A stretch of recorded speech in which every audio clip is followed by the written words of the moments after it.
Let's do it real quick. Keith Gordon, I give him a 10.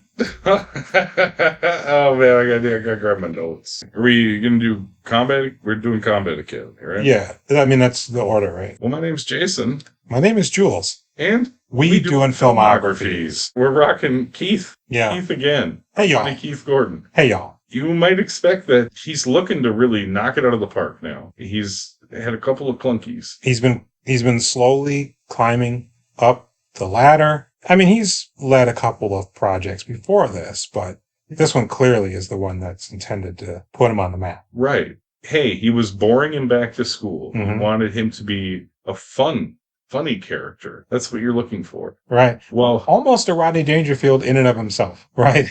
Well, what if he brought that thunder and that lightning to 1986's Combat Academy, a TV movie on NBC? NBC, yeah. A young George Clooney. Yeah, and to your credit, it has been referred to as Combat High as well. He says Combat High within the movie. I think that's really why they were going with that. They changed it for Police Academy. Right, because the guy who wrote it co-wrote Police Academy 2, I think. Oh, really? Did he? And Academy was just like soaring at the time. So they were like, all right, let's do that. Do you want to... Will you do the synopses this time? My phone's charging up stars. Oh, sure.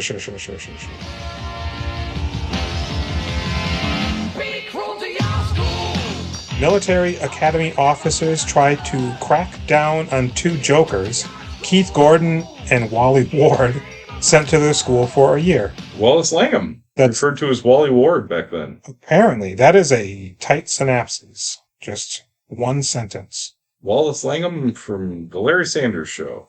Yeah. 89 episodes of that. Yeah. You know, he's one of those guys I look at him and I'm like, oh yeah. And then I look at his filmography and I'm like, I mean, I've seen some of these things, but he's not, I think, the guy that I think maybe he is. Yeah. Yeah, because I mean, like, I never watched the Larry Sanders. I watched a little bit of it, but I wasn't, like, all about it. Veronica's Closet I watched. I don't remember him on there. My mom was that show. Assistant. I saw some episodes of that because if it was on the TV and there was nothing else, I would watch it. Mm-hmm. It's a bad show, and I've never liked Kirstie Alley. Apparently, he was also on the 2001 show What About Joan, which was the Joan Cusack show. Oh man, how long did that go? 1 season? Probably, yeah. He was on that movie Michael, 2 seasons. Kyle Chandler apparently was also on there. Michael the Angel? Jeff Garlin as well. Yeah. Travolta Angel? Mm-hmm. Isn't he like a rock and roll angel or something? I think he does some dances. The picture for this, I don't know if I've ever noticed this. It's him smiling like in his John Travolta. Yeah. And then there's like a little tiny dog.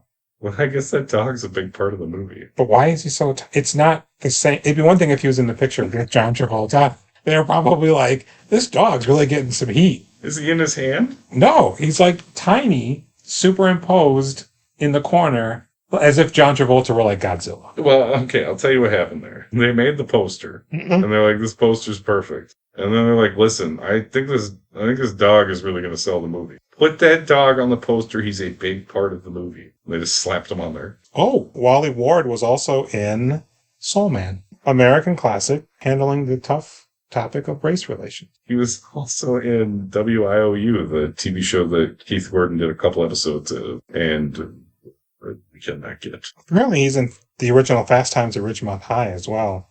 Not the TV show? No, the movie itself. But yeah, so God, this movie, I guess it's a movie, has a number of people in it. It's got John Ratzenberger. It does. Who was what's his name on Cheers? Carl? Cliff Clavin.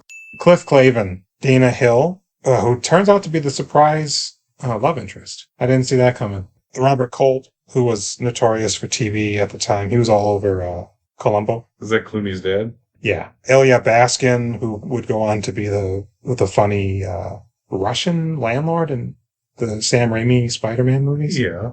I like him. Danny Nucci, what is he supposed to be? Who is Danny Nucci in this? He's like the foreign kid. Oh, yeah. But he's like, he sounds kind of Russian, but I think he's supposed to maybe be South American. Yeah. It's very confusing. Jamie Farr, and of course, Richard Mall. Who really one of the 2 laughs in the movie. They really let him run wild in this. He's all right in this. That when Oh, God damn it. What is it? Somebody coughs in the middle of this terrible lecture. Like, who was coughing? Raise your hand. yeah. That was like the two laughs. A lot of it was real tired. He must, I guess this is like a year or two after Night Court hits. So they were probably like, this guy's going to be the next Kramer. I think... Even though there wasn't a Kramer. I think most of these are just NBC people. They're just dealing with NBC people. Night Court was on NBC. Right. I don't necessarily know... I don't know if Night Court was popular right away. A lot of those shows weren't. So they slowly grew. They just kept them on the air. Yeah. Then also a very young George Clooney, who, let me see here. According to my notes, I think he at one point early in the movie looked like a young Ray Liotta. Oh, really? And then later in the movie, I thought he looked like Oscar Isaac. Okay, he did look a little different at different points in the movie. He not as good looking when he's younger. I feel like he looked like 10 people I went to college with that you would never blink at. And also, it's hard because I watched this on YouTube, and usually the compression rate pitches up voices. So I don't know if it was like because of the version I watched. He had a really grating, nasally voice. You will speak when spoken to, Private. I mean, they're young, too. True, I don't know if you ever listen to podcasts and, like, listen to one and then 15 years later... True that. Listen to another, and, man, their voices change a lot. I also didn't think he was actually going to be in the movie that much. No, he's in it quite a bit. And I'm going to throw this out there. He's the best in the movie. Oh. I like the movie. Mm-hmm. I did not like the movie. Clooney's good. Yeah. Clooney is always... He takes it seriously, man. He's doing that character. Yeah, this is the problem with a movie like this is that everybody else is kind of grounded in a reality. And then Keith Gordon's over there doing his Richard Nixon and his Bugs Bunny. He's like, I'm Elmer Fudd, but I'm the Wascally Wabbit. Man, yeah. He's not good. This movie blows my fucking mind, man. I swear to God, when I was watching this, I was like, this had to have been filmed like 5 years before it came out, and it was shelved because it's probably just the quality of the production, the film grade or whatever, but it just does not look good. No, and I mean, listen, here's your barometer for telling how long ago it was filmed and if it was before his other movies.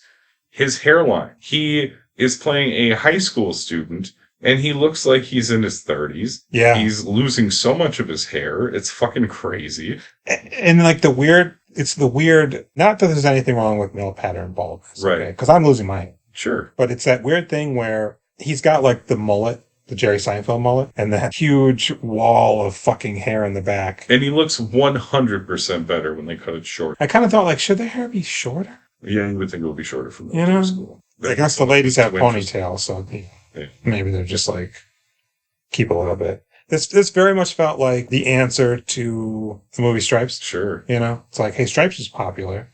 Let's do that on TV budget. I mean, but yeah, I suppose basically. It's your typical 80s, like, anarchic, I don't play by the rules, I'm a bad boy type kid.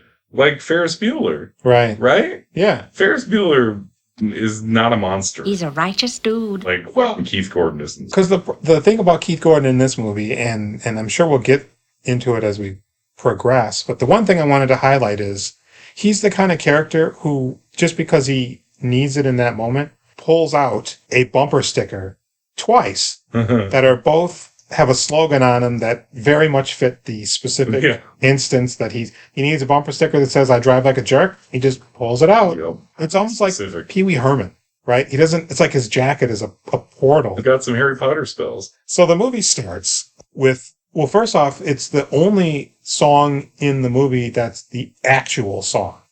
Twisted Sisters, Be Cruel to Your School. Is they saying be cruel? That was be cool. And they spell it CHRUEL, and then school is just SCOOL.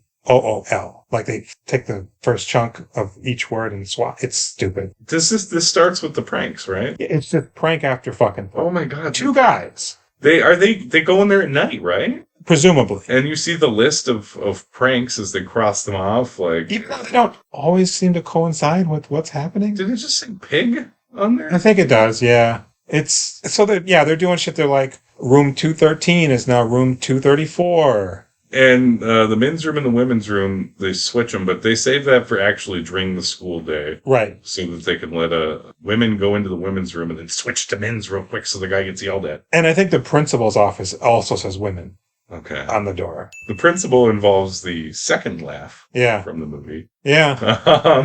What else do they do? Okay, well, here's the thing. Now, Jenny's first note is, these boys are stupid. Yep. That is correct. My first note is, these pranks are unsafe. Yeah. The lockers are exploding. My first note is hijinks. The school is on fire. Yes. And these idiots are standing at the end of the hallway laughing. Mm-hmm. Keith has sunglasses on, like the coolest guy in town. He's got on a sports coat with rolled up sleeves. Yep. That's how you know he's... T-shirt underneath, right? Of course. Oh, man. Of course. And so, yeah, they wire up some shit. Lockers are exploding. There's, I think, a goat. No, the goat's later. There's the pig that comes in. It's a whole family of pigs are in there, they said. Apparently. So there's actually one point where fireworks are going off in like a stairwell, and there's a girl and a guy, and they're trying to avoid it. And she's wearing knee pads. But then it cuts to outside the school when everybody's rushing out, and she's no longer wearing knee pads. No, I thought maybe she was going to fall or something. Oh, I thought maybe she was on the volleyball team. No, it was just a precautionary requirement, I'm assuming, that while these pyrotechnics were going off, she needed to have on protective gear, and then somehow lost her knee pads by the time she leaves the school. It's so clumsy. Those pranks were bad. They were. And so then the principal, the sea of people sort of disperses into a funnel between the principal looking down the hall. We see. At Keith and Wally. Well, so their names are Maxwell Mendelson and Percival Barnett, of all things. So Mendelson and Barnett for the rest of the movie. Max and Perry as well. That's what they call each other. So the principal's like, you guys, come on. I know it was you. And denial. Yeah. Keith denies. Yep, they go into the office. Keith sits down. I didn't tell you could sit down. Are you sure? Well, you made some kind of reclining request. You know, he's just a rule breaker. Yeah. And they got suspended, right? Right. Does he go to get something out of his desk? What's he getting out of his desk? Gosh, I don't remember. What's in the desk? I laugh really hard when he goes to get something out of his desk and pulls open the drawer and a pigeon comes out. Oh, sure. That just was so funny. Yeah. I didn't expect it. Yeah. I didn't expect it. That's one of two laughs we'll get out of me. And so then they end up wandering the streets. Oh, man. They see some guys doing some road work. And so they're like, let's do the road work prank. Yep, and they have the stuff. Yeah. They've got high-vis jackets. Yep. Clipboards. Even though they're teenage kids. Yeah. Presumably. They sure don't look teenage. They roll up and they're like, we're the foreman or something. You're on the wrong side of the street. And he's really giving them the business until they're like, we're on the wrong side of the street, snitch. Yeah. What side do you think you're on? The north side? Well, then how come? And so they start jackhammering and then they stand there and watch. They hang out. They hang out and then the police come. A pipe bursts. People are angry. Yep. And these fucking dummies are just there. And now they're in real trouble. They go to the clink. And do they not tell them for the judge, this is our 238th infraction or something like that? Mm-hmm. It's an insane amount of things. I said, okay, so Keith's like 25 or 26 in this. Wallace Langham is like 20. Okay. Clooney's about 25 too, I think. Oh, is that right? I think so. Okay. Well, because this is where we actually maybe he's 20. First meet Clooney. Okay. They're walking the streets on what's clearly like a sitcom neighborhood set. Yeah. Right? And the truck almost hits them. They're in the army truck. And what the hell, you Nazis? And Clooney, the other guy's popping off, about to give Keith what for. Clooney's like, man, just chill out. We'll go in the car and we'll leave. And then he breaks out the first of two bumper stickers that says, I drive like a jerk or something. They do the hijinks, they get busted, and then they land in jail. And they go before Judge Sherman Helmsley. Oh, yeah. I forgot he was in there. Me too. That's when we also first see Cliff, who is Wally's dad. Yep. And I thought Keith's mom seemed like she could be his sister. She was not much older than Keith Gordon. Well, I bet you she would just be delighted to hear you say that. I'm sure she would, if she were alive. Is she dead? I don't know. Probably. So the interesting thing with the judge is, so he's like, you guys got a rap sheet. And he says these exact words. This kind of behavior cannot go without some type of retribution, Mr. Mendelson. Which seems like an odd way to dole out punishment in the American legal justice system. Retribution. So he's like, hey, we got this school. It's a military academy. You kids are going to go for the rest of the year.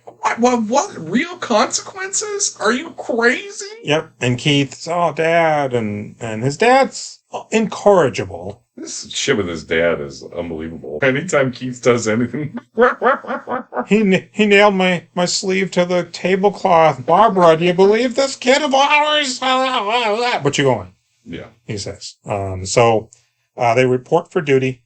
This is when we first meet Dana Hill. It's a co-ed academy. Yeah. As it turns out. And immediately when they're saying their goodbyes to their family, Keith goes sort of out of camera and then pops back up with a Nixon mask on the back of his head, turns around, and they ADR some Nixon jokes, which are timely. 1986, people were... Yeah. A kid who wouldn't even have been born. Nixon administration.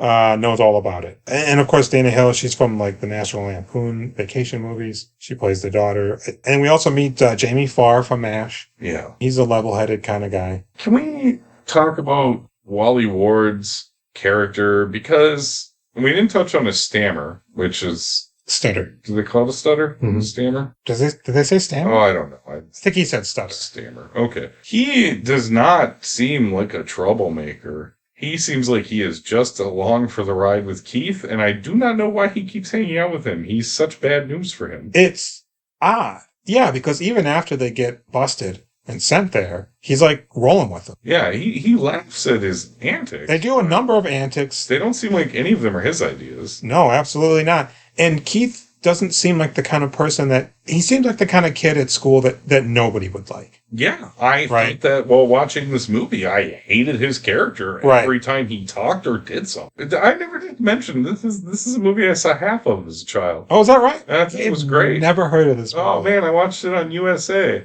and I thought it was fantastic. And then the power cut out. And I am thinking maybe I somehow saw the other half at some point. This seems very much like something that I would have seen. And loved at like between 7 and 11 maybe. Absolutely. That's the thing. This is definitely made for children. Yeah. In a way. In an odd way. Not all the way. And we also meet Robert Culp, who's the dean, I guess. I don't know. He seems to be like a real military guy. So then Keith and him... I mean, they're not doing anything that they're supposed to. No. Right. At one point... There's this place. This place is your consequence. Yep. You're scared. This place is going to dish out consequences, and they don't seem to care. Yeah, and like the headmaster, he's not like a jerk. He's just... I mean, follow the rules. Strict. I mean, really, that's how it is everywhere. I mean, the military academy is like, you really have to. And at one point, when they are first meeting the guy, Keith Gordon pulls a gun on him. Yeah. Right? He points a gun at this man, and he's like, why isn't this guy cool? God damn it. And so then...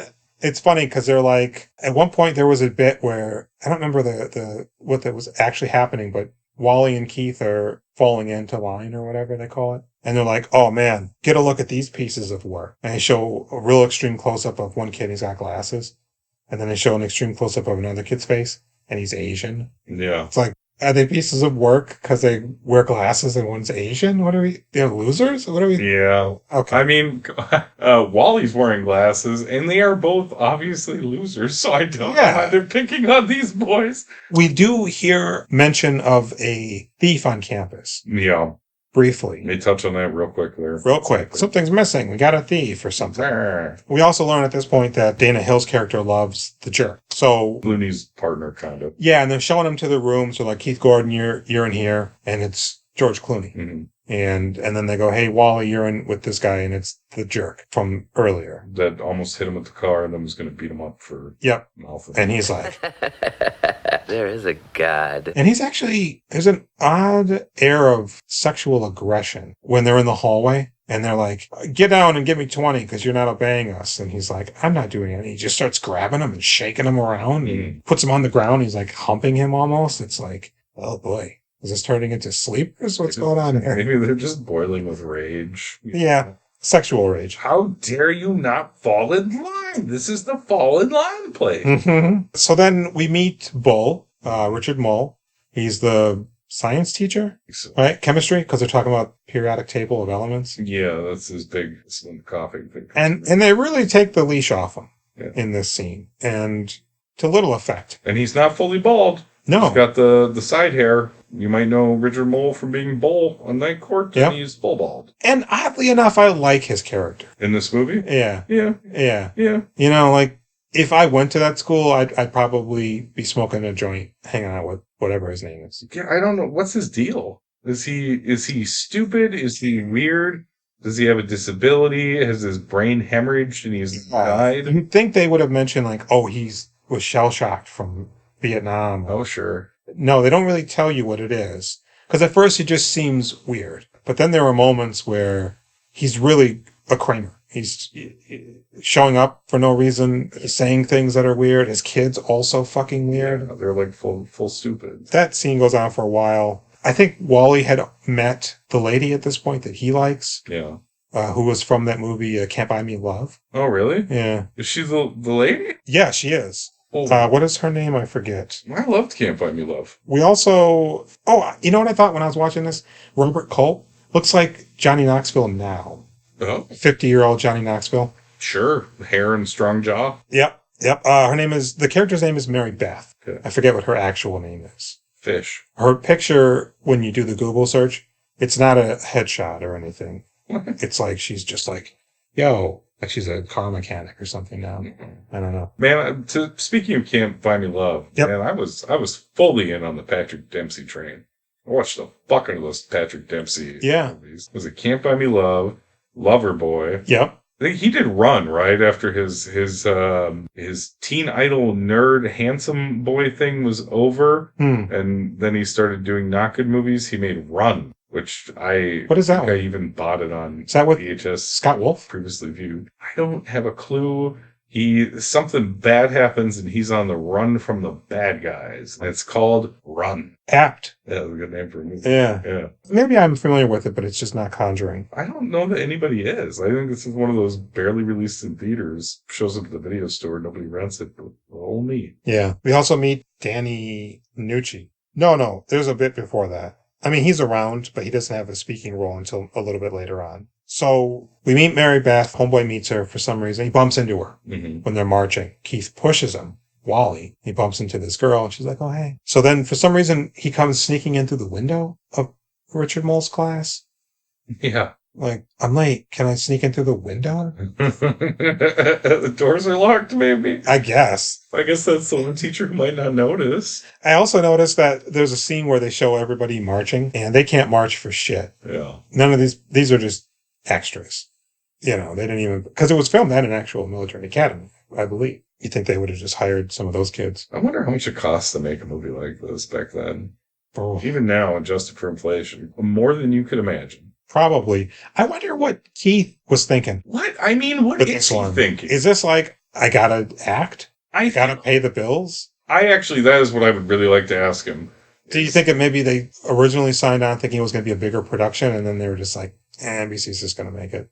I wonder if he was, just trying to, like, pay his rent. Like, I'm an actor. I need to keep the money coming in. Yeah. I'll be in whatever. And then once he's in them, he's like, these movies are terrible. Yeah, I don't know. It must have been real weird for him coming out swinging with some bigger projects, and then now he's doing the shitty movies. Normally this should be flipped around, right? You do a bunch of shitty movies in the beginning, and then you get our streak. Instead, you get a bunch of hotties from Keith, and then he drops you off in Turd City towards the end. I would be really interested to see what avenues were open to him. Coming off of Christine, was he looking at a Scream Queen career? And he was like, I don't want to do that. Lands in Billie Jean, and they're trying to like make him like a hunk, and he's like, I don't want to do that. I mean, was it never any heat? Did he just keep having to audition for things? Like nobody's offering him anything? These are some real good questions. Yeah, I mean, we know why he ended up in a movie like I Love Trouble. But even then I'm thinking, how did he get this? Did he have to audition? Did he know somebody who was like, trouble? Yeah. Well, I think he's within the business then. He's making things. You think they were just like... There's casting calls. Yeah, maybe he knew somebody on the production already, and they're like, yeah, we're just filling in these extra spots, these small roles. Maybe. I mean, it seems like he could have just walked on set, or just... Yeah. here's a script I want you. Man, I don't think you could sneak up on Nolte. I think Nolte would flip the fuck out if a stranger walked up to him. Probably. Yeah. So then they're doing pranks again. There's something to do with a goat, I think, in the office. They put like a really big brontosaurus, papier-mâché. Right in front of a building. Yeah, they good one. They put the cannon outside of his office. They keep enlarging his turtle, which I thought actually was kind of, if that would have been a little bit more subtle, maybe that would have worked a little bit better. And for some reason, they put cayenne in his pipe. And I'm thinking, is it just because it's going to taste bad because you're burning something non-tobacco? It would hurt you a lot. You think it burns the lungs? Yeah, absolutely. I mean, anything kind of would. If you put mint in there, it would. Yeah, but cayenne pepper specifically? That would fucking rock your shit hard. Well, actually, I saw somebody smoke a Carolina Reaper on the internet, man. That was pretty awful. They were really in bad shape. God damn. This movie is almost like a parody of like a cool guy high school movie. Yeah, and so during this whole montage, they're playing a terrible rendition of Burning Down the House. Apparently they can get the rights to the song, but not the actual version of the song from Talking Heads. So they get some dumb band to do it. Was that not them? No, it wasn't. And later in the movie, there's a Madonna song that is also not Madonna. Man. I mean, I could tell immediately, but in the credits, they actually do highlight who sang those songs. And he's, again, the headmaster, he's not a bad guy. No. He's taking this all in stride, and he's like, look, man, they sent you here. There's nowhere for you to go from here. You're stuck here. So you might as well just fucking be cool about it. And he levels with them. Yeah. He could have taken them out back, beaten them. He could have made them, clean his latrine. Any number of bad things could have come from this, and he's just chill about it. Mm-hmm. And Clooney's kind of chill about it, too. Yeah, Clooney's not a bad... So we're not seeing much of him at this point. I don't think we'd yet seen him steal. That coming up at some point. Do we not know that's his dad either? His dad is the... It's very unclear. So then Danny Nucci starts talking a little bit. He's the foreign kid. He's from The Rock. And is that what he says? I'm from The Rock? Yeah, you don't know this yet, but your kids are going to love it. He's from the movie later in life. He's also in an Arnold Schwarzenegger movie called Eraser, which I kind of like. Oh, he actually is? What? Yeah, that actor. Oh, I thought you were like making... No, Danny Nucci. He goes on to be an actor in addition to acting in this movie. Well, how about that? And he's just of unknown foreign origin. I thought you were just telling me he was saying it weird that he was from Iraq. Oh no, wouldn't that be something though? Yeah, I'm from The Rock. So yes, George Clooney throws him in the pool because he's like, you're going to learn how to swim wherever you're from. And I'm like, oh my God, Keith Gordon, pool. Are we due for a triple Lindy? Oh God. I was wondering where you're going. Yeah, I guess so. He triple Lindy's right into the pool. Yeah. And so he saves the kid. And Clooney's like, don't save him. Let him drown. And he's like, fuck you, dude. Yeah, go on. It's like the only real honest Keith moment at this point in the movie. Yeah. And George is like, get out of the pool, Mendelsohn. And the jerk's there goading him on and everybody's watching, And he's like, I'm not getting out of the pool. You come in if you want. So he's like, you going to take that, George Clooney? And I also was wondering, you think George Clooney and Keith Gordon kept in touch? I would love to know that. I don't think so. No, wouldn't that be great though? They're just sipping. So George Clooney succeeds. Sipping some Casa de Amigos and... how many of these people does he hang out with? Riding motorcycles through Brazil. I don't know. Probably not. Maybe... Probably only Brad Pitt. Brad Pitt? Yeah. They know each other? Are you talking about Clooney or you're talking about... Clooney. I'm talking about Gordon. Gordon? I don't know, man. Hang out with Wallace Langham. He's their friend. In his pictures, in his current contemporary pictures, he looks very menacing. But in interviews, he looks... Yeah. That picture where he's just like against a brick wall. Shifty, maybe, not menacing. He seems chill. Seems like an alright guy. He doesn't seem like a douche or a jerk about it. No, not at all. Every time anybody interviews him, he's always like ready to give people the exact same fucking answers he's given 100 times before, but he'll do it again because, he's nice. Fuck it, So then George Clooney is like, all right, if you're not going to come out of the pool... If you're not going to come out of the pool to face me now, meet me at 6 o'clock in the morning tomorrow. And we're going to fight. Kiss. Oh, yeah. There will be some kissing afterwards, but initially he wants to bloody them lips up because he likes fuller lips. So they're out in the yard. There's a circle forming, as fights often do. And Keith comes out in a robe, like it's a boxing match. Mm-hmm. Robert Culp and Jamie Farr are off in the distance, like, hey, Jamie's like, hey, we should break this up. Robert Culp's like, no. This kid needs his ass beat. It's so true, dude. Somebody really needs to beat the shit out of Keith Gordon to make him not. Yeah. Keith Gordon. And so he's doing a whole Rocky Balboa. You're the disease. on the cure. Making George Clooney want to punch him more. Well, and he's like, he's a good flipper, Keith Gordon. He's doing some flips. Yeah. That I'm sure is not a body double. Yeah. 100% sure. I'm sorry, there was a moment between the pool and this where Dana Hill is moping around outside and she puts her face in the cannon out of curiosity, I guess. And Keith Gordon comes up like, yo, girl, what you doing? And she's like, oh, I'm just pining for that jerk. And Keith's like, you deserve better. Yeah, it's so weird. You deserve me. Yeah, it looks like he's going to help her. Like he's trying to help her. Yeah, he's like, I'm going to help myself to you. It's one of those moments where you think like, for whatever reason, he's actually identifying with the character other than himself. And yeah, there's like a mutual sort of friendship forming. He's interested in that booty. Yeah, you trying to get them tits. You like them thick girls. So they're fighting. I mean, not really. He's just flipping around. Clooney finally just gut punches him. Because he's like baiting him. He's like, we don't need to fight. This is all nonsense. Have you had enough, George Clooney? Like, yeah, he gut punches him. And Keith folds like a cheap pair of cards. What is the line? Cheap. They fold like a bad hand? Fold like a cheap suit. I don't know. He's doubles over.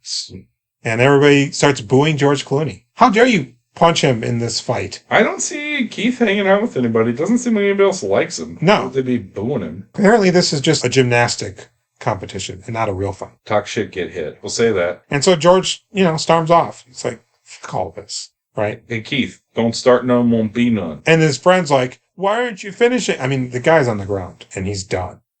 It's finished. What do you want me to go over and like keep wailing on him? Should I stomp his head until it breaks open? I mean, clearly that's what he should have done because Keith had it coming. But somewhere around here, I have a note that says Keith Gordon is like a human Bart Simpson. Yeah, absolutely. They boo Biff, which is George Clooney's character's name, which I thought he was just calling him Biff as like a thing, but I guess that's his actual name. It's a real name, fella. We are introduced to the late in the movie plot that's going to carry the rest of the movie. Yes. We're in the end game now. The Russians are coming. They are coming. And they're going to have war games. This is the, finally a plot. Yep. So they go to meet the Russians. They're, of course, very Russian-y. And there is a point we skipped over where Keith and Wally are in the shit again. And Wally's just like, dude, I'm just going to fucking go with this. What are we doing? Hey, Wally, great point. Right? Because they're running in a circle with their guns again because of Keith. And Keith's like, what? Bro, you're going to be one of them? I'm going to buck the system, dude. You're a shitter. Yeah. And Wally's like, bro, man, what is the point? Is he's after that girl now? He is.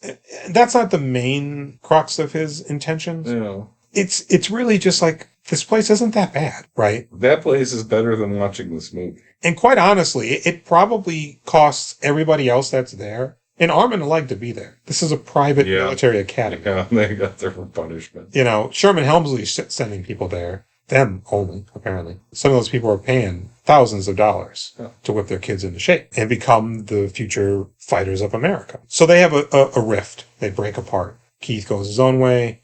Wally starts shaping up. He's trying to date that girl. When does she break her leg? Right around this point. They're like, okay, we're going to mock fighting for the war games. She doesn't break her leg. She just gets a little bit of a sprain. Yeah. They're running up a hill and she tumbles down. And Wally's like, are you all right? And the dick guy, he's like, hey, fall in the line, cadet. And he's like, dude, she's injured. Fuck that. And so he picks her up and carries her off like Kevin Costner. Mr. Brooks. Exactly. Right. The best part about that is when she comes out of the hospital. Yeah, the infirmary. On the crutches. Mm-hmm. He's there. And she has her rifle with her. Yeah. She has to use crutches and have a rifle. Will you guys work it at, have somebody else bring that back to her room? Yeah, you think they give those rifles out for the war game practice. Yeah. Why would it come with her? And then collect them. So did she pick that up while he was carrying her? That's what he says. It's silly. And then she's like, oh, you waited for me? And he's like, yeah, you're actually good looking. And some girls judge me. Yeah. Isn't that cool? I probably shouldn't have done that. Well, that's the line. His stutter is so fake. Yeah, absolutely. I mean, I guess, he doesn't. It's like he forgets to do it, and then he does it. He remembers all the time. And I mean, she is an attractive young lady for 1986. Yeah. Well. So she's like, oh, you waited for me. He's like, yeah, just don't feel sorry for me. Just don't do that. and we'll be cool. She's like, okay. So time goes on, and he becomes colonel? Is that right? Commander General? He's not a colonel, is he? What is it? I mean, Google it. What rank was Wally Ward in Combat Academy? I'm a corporal now. No, before that, right before that. He goes, hey, so we're going to be going to this dance. I'm a colonel now. My last name is Sanders. That's why they sent me here. Corporal punishment. And she's like, I can't go to the dance with you. I have a boyfriend. What? Exactly. What are you talking about? Yep. And he goes, huh? I open my heart to you. She's like, yeah, I've been dating a guy this whole time. I didn't tell you about it, though. But he heard about the dance, so he's coming. And he's just like, all right, later. Yeah. Right? His feelings are hurt, though. Very much so. So then he's cleaning some vehicles. Yep. And because he volunteered. Yep. Gordon is cleaning some vehicles. Because he volunteered? No. Oh. Because he's a shitter. Oh, yeah, I'll be honest. So they're making him do it. Yeah. Okay. And they get into a thing. Oh, you're the big man now. And he's like, I mean, we can maybe become adults at this point and forge the beginnings of what can be the next couple years of our lives. You look like adults. Act like them. Right. And so then the dickhead comes up and he's like, hey, Corporal, you outrank Gordon. Make him do push-ups. What? No. And yeah, I'm not going to abuse my position. Do it. Or what is the threat? Do it or... Some dumb shit. And he starts doing the push-ups and then they just walk away. And then he stops after 7. You know what I was thinking? At first I was like, well, Keith should be all right with it because this guy's making him do it. Yeah. And then I was like, hey, Wally Ward, just don't tell him to do the push-ups. Yeah. You just take the consequences. I think maybe this doesn't matter. This is a fight for your soul. Right. Then we get to the dance, which I believe is called A Night in Russia. Are we? Oh, man, I was like, wait, are we almost done with the movie? No. No, not even close, man. No, George Clooney's a thief. Yeah. And the Russians are there. We know Wally and Mary Beth are on the rocks. We know Dana Hill likes what's-his-face, but Keith Gordon's been laying the groundwork to lay some pipe. He does approach Dana and he's like, hey, you want to dance? Forget about that guy. Let's just dance. Let me grind on you. And they do the worst, most awkward dancing. I don't know if you noticed it. He's walking forward and she's walking backwards. They're not dancing. They're just moving.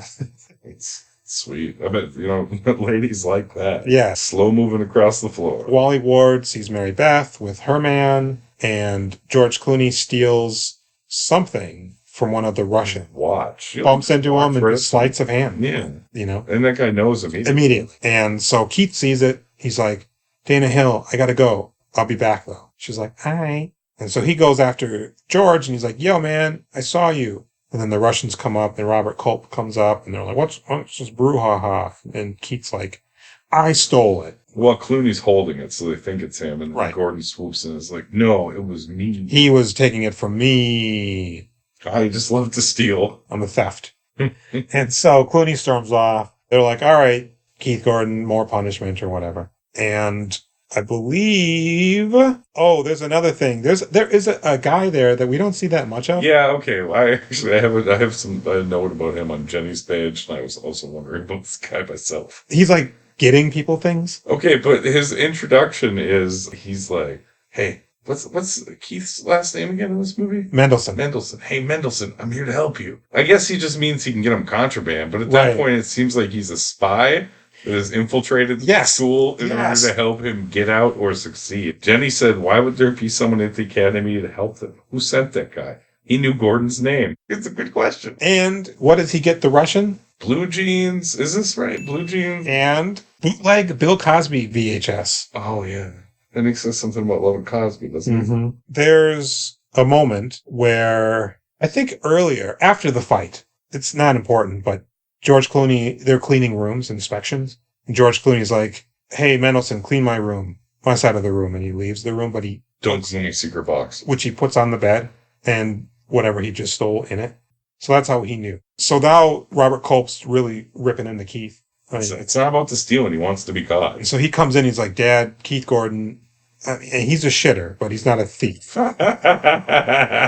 Here's my box of shit that I stole. Under the shitter, he's got a good heart. He's got a heart to poop. And so he's like, son, why the hell are you stealing? And he's like, when did you stop being my dad and start being my commanding officer? I just want you to love me, Dad. Treat me like a shitter. Call me Biff. Right? You only call me admiral or whatever it is. And he storms out. But he strips him of his rank. You're not admiral anymore. And so then Clooney goes down to the gun range, and Keith Gordon walks right in front of his gun. During the dance is also when they play that fake Madonna song, Crazy for You, which is a good song. I feel it in your kiss. I don't think I'm crazy for you. I think it's from the Desperately Seeking Susan soundtrack.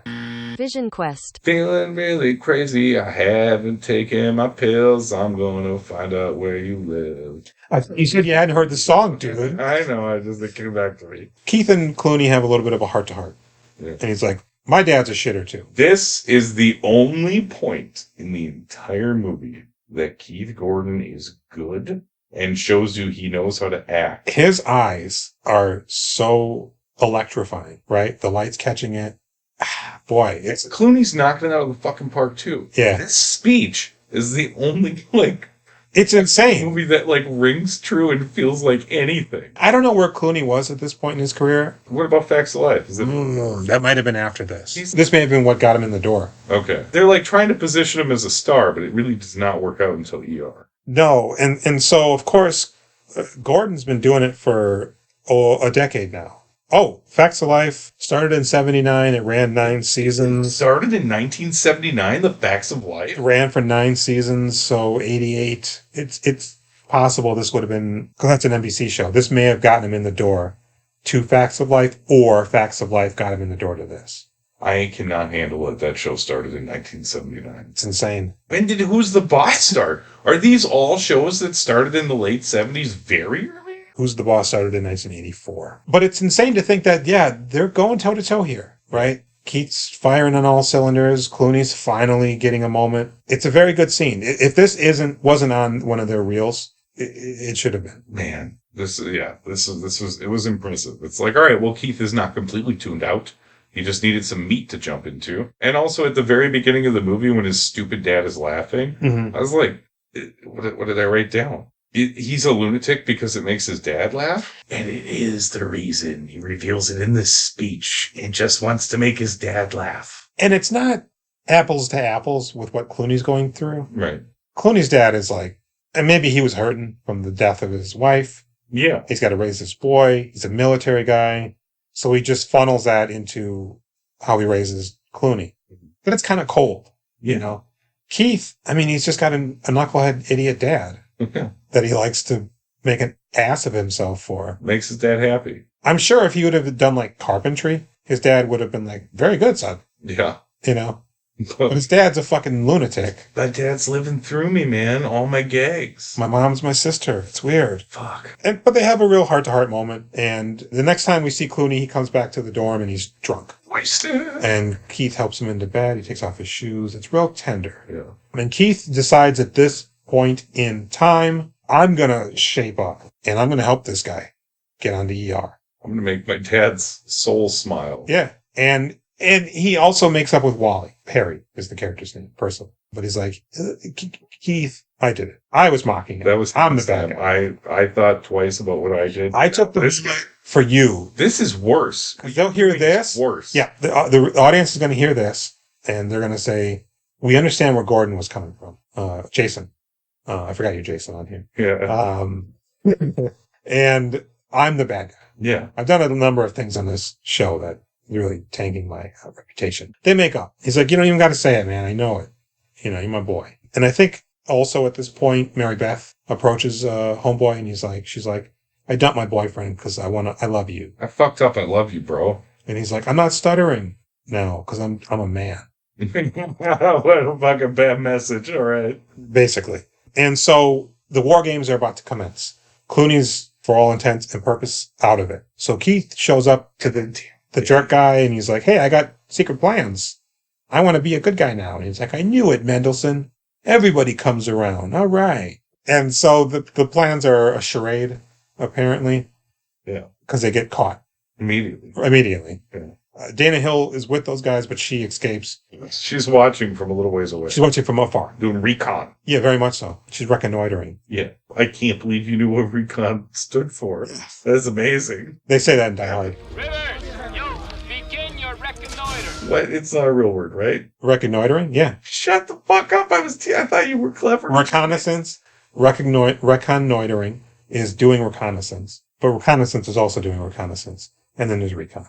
If you went to a combat academy, you'd know that. If you know, then you know. We, at this point, realize that Keith Gordon is with, I guess, what's considered like the losers of the school. Yeah.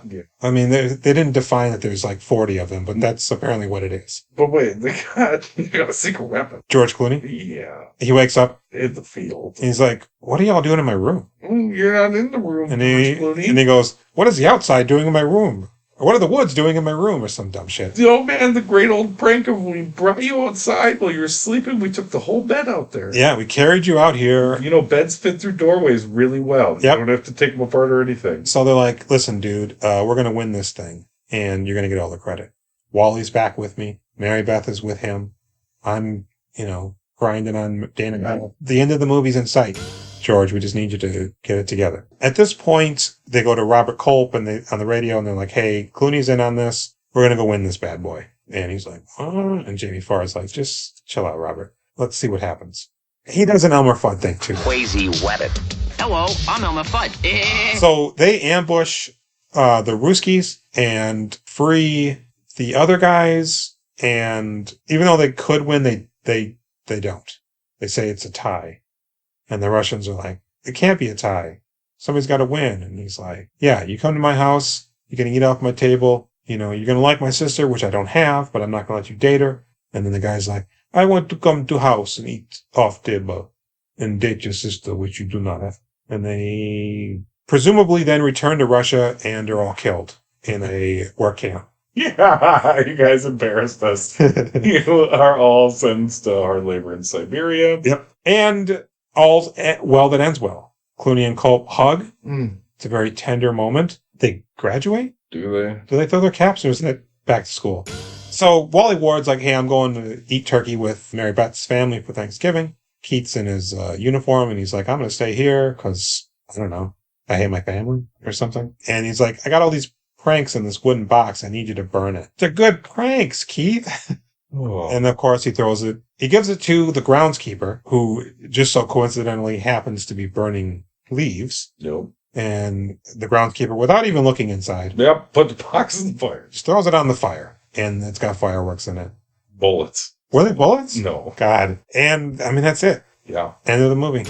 Movie sucks. The movie, it's very misguided. Keith Gordon is not a lovable rascal. He's awful. I don't think, is it his fault? This is a really big fucking. He's doing what I'm sure was on the page. Yeah. I mean, his pranks are so juvenile and they're it's not even like he's pranking other students in the beginning. It'd be one thing if he was pranking the school. Right, but it's students trying to get in their lockers and the lockers start exploding. So he's not even like trying to win anybody over. He's just fucking everybody over. Surprise everybody, madness. There's some chuckles at the academy with the brontosaurus or whatever, but again, it's just to please a father who isn't even there. Is this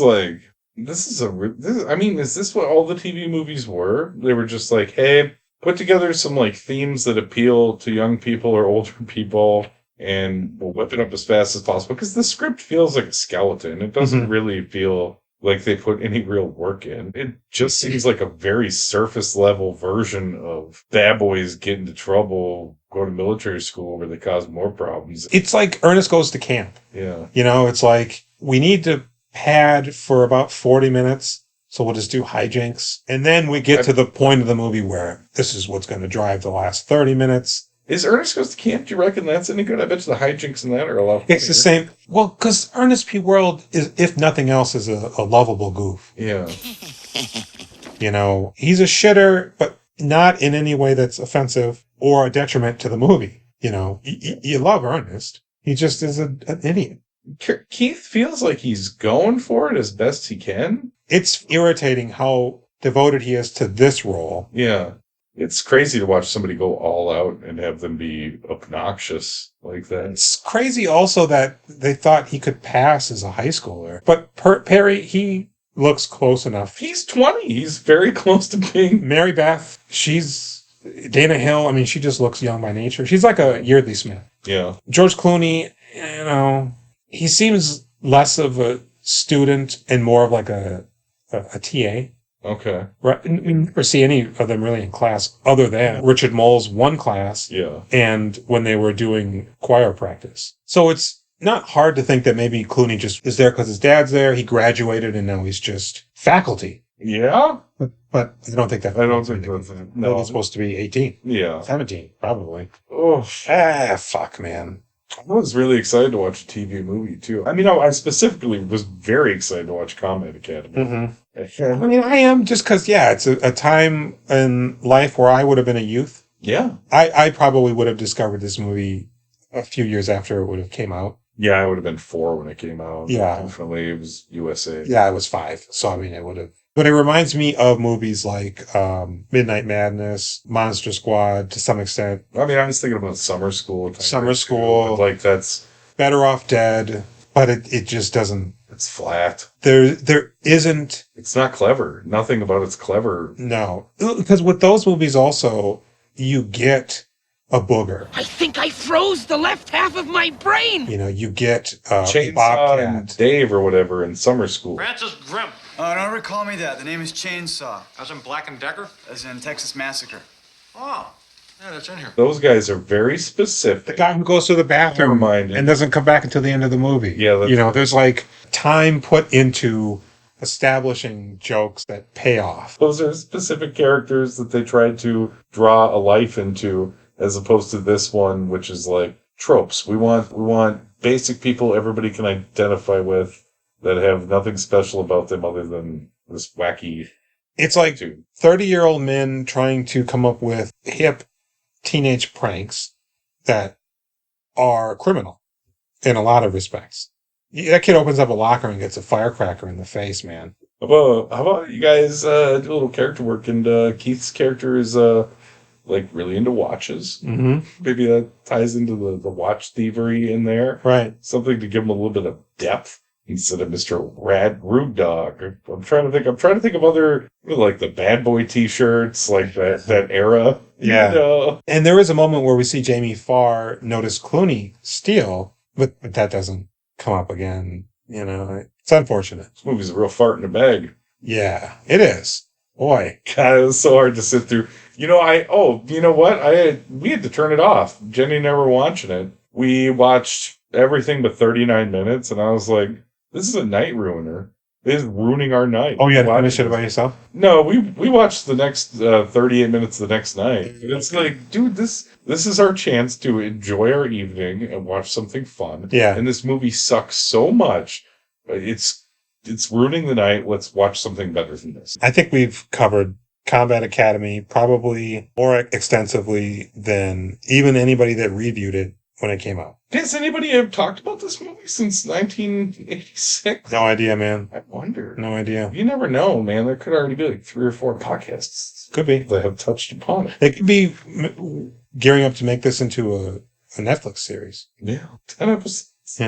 Academy. The first 2 were just the pranks at the beginning. Mm-hmm. They're going to get George Clooney to be the Robert Culp part.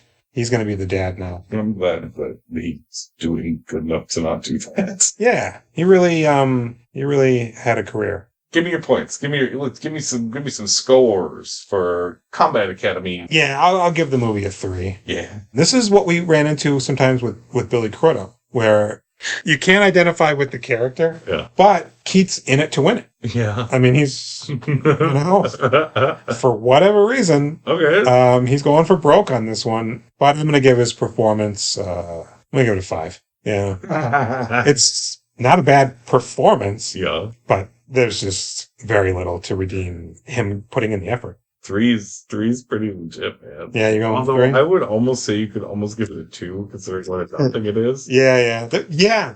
Oh, man. Yeah. Okay, so 3, and you gave him a 5. Mm-hmm. He's so obnoxious. He is going for it. Is it the material's fault? I think mostly. He seems like he's having a good time, man. I wonder if he actually is, though. Unless he's like getting something on the back end and he's just like, hey, rubbing his hands together like, yeah, Kitty, making that money. Man, I'll give him a 6 just to not copy you completely. Sure. I can't imagine he's having the greatest time, though, considering that one scene between him and Clooney where he's actually fantastic. fantastic, and Clooney's fantastic. If you have that in you and you shine that hard at that moment in the movie, what does the rest of playing this character feel like? I don't know. I'm probably overthinking it. Well, that's Combat Academy. Oh. Combat Academy sucks. Hey, do you want to give a podcast recommendation of something you listen to, Jules? Do you want to tell guys, girls, and the non-binary listeners, what do you listen to? I subscribe to BigSandwich.co, so I get access to the Daily Planet podcast. So it's a Weekly Planet. Oh, but they have a daily episode too? Oh, was it called the Weekly Planet? Weekly Planet, the Weekly Planet, Red Hot Comic Book Movie News. Shooting up your butthole. The Weekly Planet, the Weekly That is true. That is true. The Weekly Planet, yeah. Daily Planet's the newspaper. Yeah. Are you talking about Mr. Sunday? Mr. Sunday? Yeah, Mr. Sunday. And Saturday Night? No, it's Mr. Sunday because Mr. Saturday Night's Billy Crystal. What do I listen to? Man, I was. You know what? I really enjoy The Prosecutors, which is. It started during COVID. It's 2 actual prosecutors, and they'll walk you through cases from like a prosecutor's point of view, like why the evidence doesn't add up, why people's popular theories are garbage. Like historical cases, or it could be like they did John Bonet. They did an 8-episode John Bonet Ramsey one where it's like, come on, it was not her parents. It was not Burke. It's we'll never know exactly who did it, but here's some things that sound relevant to what's going on. Wasn't there like a contractor or something that was working on the house at the thought? I think they found prints, but that was from like maybe a while ago. I don't know. There's so many weird shit. I don't really. Maybe that was a little while ago. I don't retain any information. But their cases are interesting. They come at it from a good angle. I find it fascinating, much like a lot of people out there. I've got the true crime bug. Real bad. Real bad. I like to hear about bad things, and I like people to solve them. Makes me feel good when they solve them. Yeah. We'll see you next week with I Love Trouble, the Nick Nolte, Julia Roberts, Keith Gordon film. I think we touched on this before, but we're doing something a little bit different with Keith Gordon because he's only been in 12 acting roles. 12 that we can get our hands on. Right. And some TV stuff is in and amongst that. So instead of doing the 10 and then the names back in the hat and we draw it later because there just really isn't anything. Yeah, why not wrap it up? There's only 2 more. We're just going to do the whole films. Thing. Yeah. And you know what? Hold on to your fucking hat. Hold on to your fucking hat. Hold it hard. Yeah, gird your fucking loins. Here comes the wind and the stuff that you're girding your loins from. We're going to do a wrap-up of his TV shows, too. It's a bonus episode. We're not going to fuck with the movies. No. We'll get on to the next thing. Yep. But after movie 12, the final movie, you get a bonus episode of all the TV shows of his that we can find. We're going to talk about his episode of Dexter that he's in for 3 seconds. We're going to talk about The Bridge, Miami Vice, the Lost episodes after the show had been canceled. Keith Gordon is into the episode. And wait, Brooklyn Bridge. And I've been trying to get the guy who made Hog's Heaven to put that up on YouTube, but I don't think he checks his YouTube anymore. And he's got no other way to get in touch with him. So yeah, there you go. Keith, are you listening? I'm sorry that sometimes we say mean things about you. We both really like you. I don't think he would. I do. And I'm glad you made me do this. Yeah. Because I would have just vaguely remembered him as the guy from Back to School, which I probably never would have watched again in my life. No. To even remember him. I don't know. We're not harsh. I don't think he would necessarily disagree, at least with our interpretation of what's going on. Maybe we were completely wrong about his feelings during these movies, but I think it's on the screen. And Keith, if you want to do an episode, man, good luck. But you come in and fly to Minneapolis, St. Paul, stay in my house with my kids, and we'll meet up with Jules and we'll watch every Vincent Gallo movie. We have to record an episode of each one. Yeah. Hit us up on Instagram at We Doing Filmographies. Hit us up on Twitter, Do Filmographies. Get over on YouTube. Yep. We Doing Filmographies on YouTube. Got that fucking Facebook rolling. Send us a fucking email. At We Doing Filmographies at gmail.com. Right. We got a hotline. Oh, yeah. 763-634-1897. All right. Well, good night. We Doing Filmographies is a part of the Now Playing Network. Visit nowplayingnetwork.net to listen to podcasts such as Movie Madness, Chicago film critic Eric Childress's movie review podcast. You want to hear some reviews on some more recent movies? Eric Childress has got you covered. Visit nowplayingnetwork.net